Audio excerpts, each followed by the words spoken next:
Hello and welcome to Peace, Love, and Robots. It's a podcast about anything and everything and all that is in between. And I'm your host with the most, a thriller, a lady killer, Jeremy. Well, not really. I'm just a writer. I'm a pop culture junkie and a podcaster from Western New York. I don't want to oversell it. So if this is your first time here, thanks for stopping by. And if you're an old friend, did you miss me?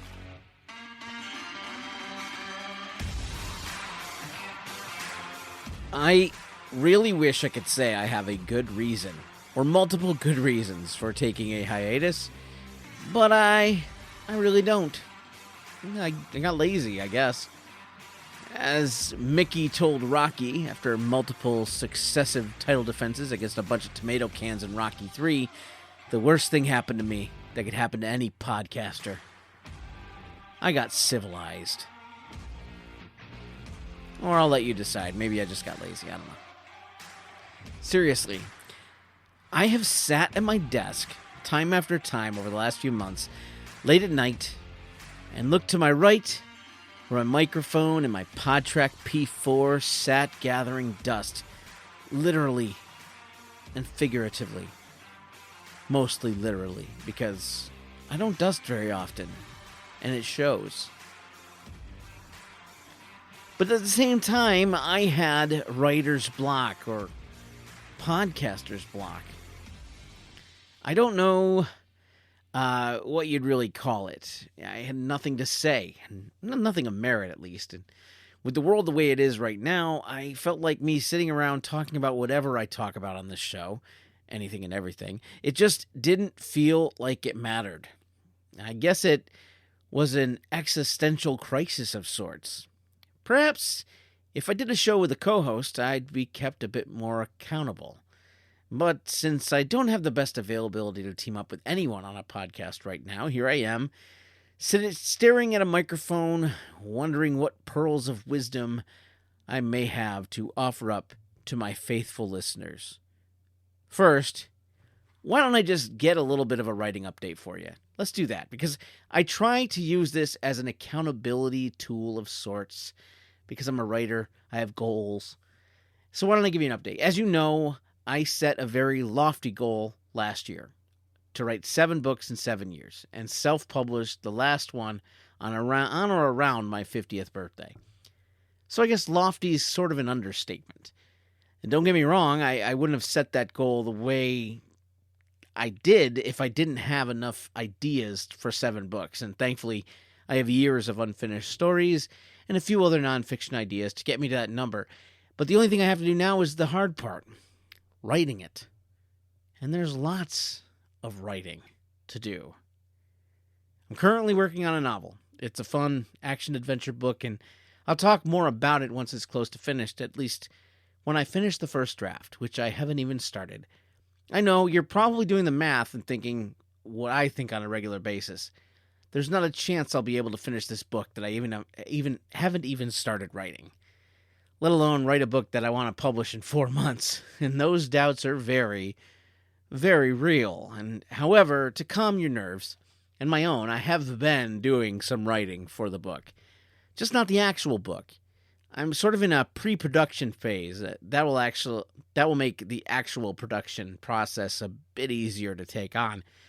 There are many schools of thought about writing, the process of it, the steps to take, and in what order one should follow to successfully finish a draft.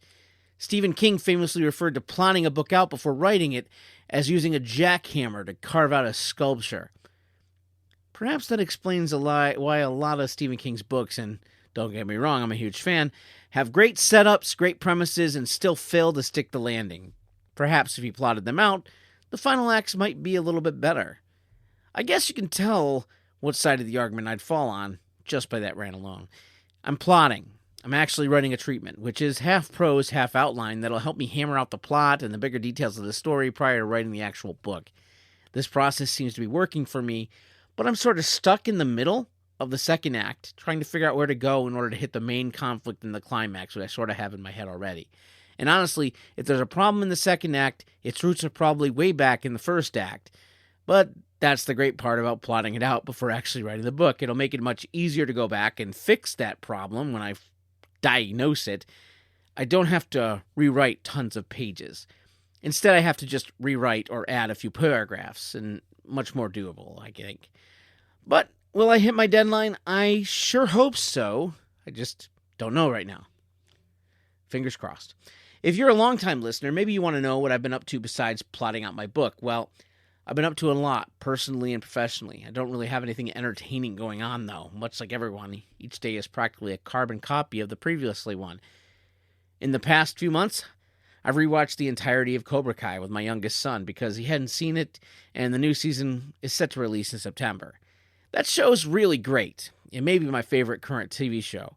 What sets it apart from any other legacy sequel is it's not trying to remake the original story.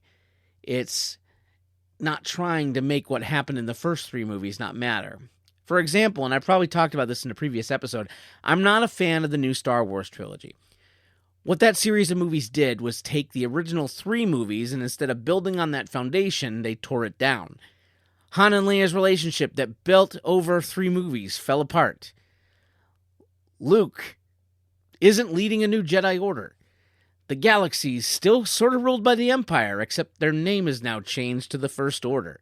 So nothing that happened in the original trilogy stuck. And the changes made through that story were not permanent. But Cobra Kai doesn't do all of that. It doesn't do that at all. It takes the foundation of the original three movies. Now, I don't acknowledge the next Karate Kid, okay? And builds on it. It fleshes out the characters more. It carries out the underlying theme of there's no such thing as a bad student, only a bad teacher, in new and exciting ways. Which is why the show is so good. Not to mention the whole show is basically pro wrestling, which you all know I love. So, my son and I have rewatched all four seasons for the second time. Well, the third time for the first three. I watched those while I had COVID in preparation for the fourth season. And my son was watching them for the first time. You might be asking why. I held off showing them to him because, quite frankly, some of the humor in the first season is a bit juvenile and crass. And I don't know, I just was trying to be a good father, I guess. Despite all of that, we both loved it, and I can't wait for the fifth season to drop in September. I can wait for September in general, though, because nobody wants fall to come any sooner than it does. It's nice because it's July. I can't even think about fall when it's July. And I'm recording this on July 4th weekend, so, I was thinking about something to say. Why don't I talk about my favorite summer movies, because it's summer. And I like to stick to a theme for the movies that I watch in the midst of particular seasons, like Christmas is the time to watch It's a Wonderful Life or Die Hard. I watch Stand By Me every year on Labor Day. So naturally, I try to watch movies about vacations and summers during the summer months. So, what's on my list? Let's start with One Crazy Summer. The movie started! The movie's done! Not really, I just want them to come running in from the lobby thinking that they missed something. Hi, I'm Ed Stewart, movie star, also known as Bobcat Goldthwait, and me and my friends John Cusack and Demi Moore I hate boats. I'm not getting on any boat. I beg to differ. just had one crazy summer. Your dad said you were collecting shells. Shells!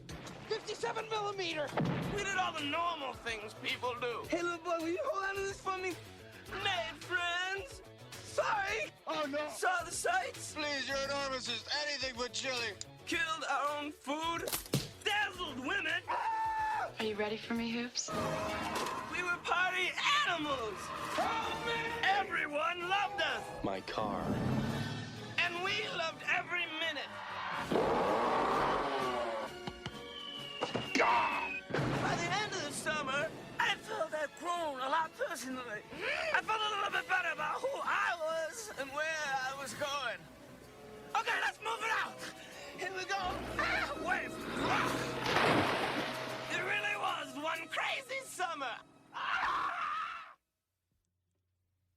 All right, One Crazy Summer is just good, silly fun. You got Bobcat Goldthwait, You got John Cusack. It's written by the great Savage Steve Holland, same guy who gave us Better Off Dead. And I remember seeing this for the first time when I was in the 6th grade and absolutely loving it. And it's easily become one of my favorite summer movies then, and it stayed that to this day. With its unique blend of absurd humor and then its cartoon antics, let's just put it that way. It's not very realistic. It's a fun, easy watch. And the good thing is, you can probably watch it with your kids if they're around 9 or 10. There's maybe one scene you might want to click past, and it's like 8 seconds long. But it's a great movie. Anyway, second, Summer School. Now, I grew up watching this movie. My sisters rented 3 movies from the video kiosk at the grocery store in 1988 and never returned them. The grocery store is no longer that same grocery store, so I don't think they're going to come after us for 30 years of late fees. At least I hope not.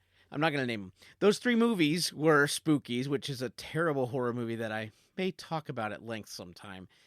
Can't Buy Me Love, which is a top 5 high school movie for me, and Summer School. You know what we need? I mean, besides bread. We need a woman who appreciates what we have to offer. Freddie Shoup loves to cut class, hates to do homework, lives for summer vacation. Look, Freddie, you're a semi-charming guy and a real snappy dresser. You're just not the kind of guy I date anymore. Yeah? What kind of guy you dating now? Oh, the kind who wears socks. And the only reason he hasn't been expelled yet is because he's the gym teacher Oh, Mr. Shoup, at Oceanfront High. congratulations. You've been chosen to teach summer school. No, I'm not a real teacher. That's all right. These aren't real students. They're unmotivated, irresponsible, not too bright. They'll relate to you. You in this class too? I'm teaching it. No way! Right off the bat, you show them who's in charge. Please take your seats. Where should we take him? Who is in charge? I recommend this time I pass. You're gonna do well, Jerome. I can feel it. I've seen some of your students. Very scary. There's a very valid reason for summer vacation. The human brain needs rest. I know you guys aren't exactly fired up about English. We're stuck here. We're trapped like rats.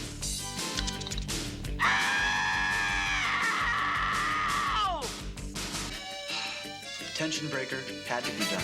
Mark Harmon, You need an intelligent, sensitive man who can skate. Kirstie Alley, Do you know such a guy? Oh, they're hard to find. and the Oceanfront High Summer School class of '87. They're as smart as you and me. You and I. All of us. Paramount Pictures presents a new film by Carl Reiner, Summer School. I love this film. It had passion and a plucky spirit. Dave, I agree with you. Thumbs up from me. Same here. To sum it up, I'm Chainsaw. I'm Dave. We'll see you at the movies. Summer School might have been the first time that I saw someone like me in a movie. No, I may have the charm and the looks of Mark Harmon, but that's not who I'm talking about. I'm talking about Chainsaw and Dave, the 2 maniacal fans of the Texas Chainsaw Massacre. Until then, I don't remember seeing fanboys on film, at least not in a positive light. Now, fanboys weren't nerds, they were just fanatics. Some guys wore the jersey of their favorite sports team. Others liked to let their freak flag fly in the service of sci-fi, horror, and superheroes. And that's what Chainsaw and Dave were. These days, everybody seems to be like Chainsaw and Dave in some way. So they're not all that unique now, but back then, in Summer School, they were cool and unique, and it's a fun movie. Highly recommend it to the more mature, not the kids. Don't let the kids watch that one. Anyway, third, let's talk about the great outdoors.